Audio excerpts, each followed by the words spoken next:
Hey guys, welcome back to the channel. It's your boy Callum here. And without further ado, let's get into today's video.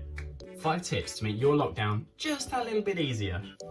I was actually inspired to make this video because I get quite a few messages from my friends saying that they're having a tough time in lockdown, or they're having a bit of a having a tough time in lockdown and they're struggling a bit with the lack of social aspects and also with things to do as well. You know, we're all bored. So hopefully these 5 tips are going to help you out, just add a little bit more structure into your day and hopefully keep you smiling all the way through lockdown. Tip number 1, and that is to end your day with a to-do list. Now the reason I say end your day instead of start your day is because if you wait until the start of the day, you probably already gotten up late, you're hungry, you want to go get some food and so on and so forth. So really by the time you actually get going, you're just in the same situation that you started with. So what I like to do is I like to end my day once I've set my alarm for the next day. I've put my phone down and I've told everyone I'm going to bed. What I like to do is I like to grab a pen and a notepad. I just like to jot down all the things that I want to get done the next day. It really sort of helps me get a better idea of what it is I need to do,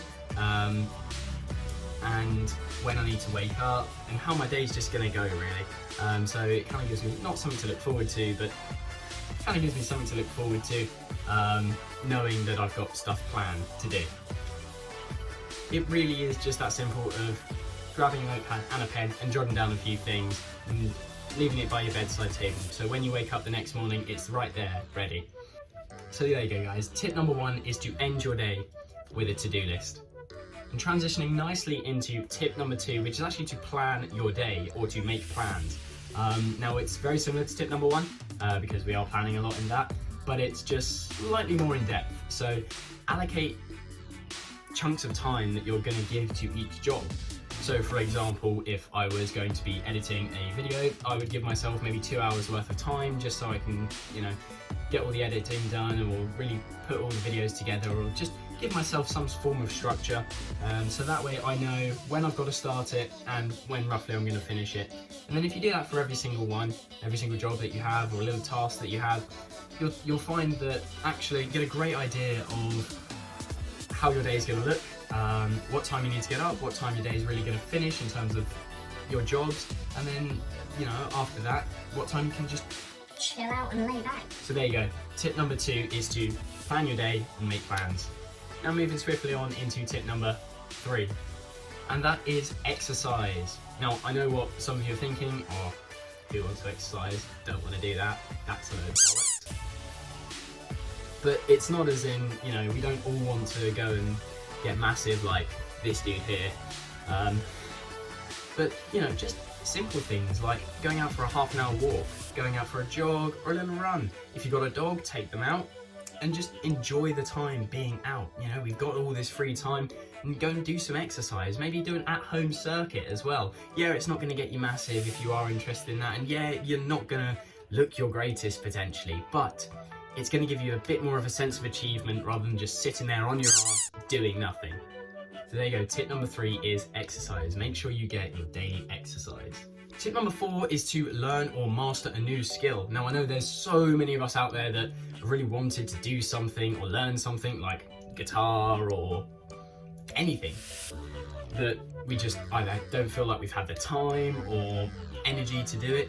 Well, now's the perfect time to do that. If you can sit there and devote some time to learning a new instrument, by the end of it, yeah, you're not going to be like Slash, but you know what, you're going to be a damn sight better than you were before.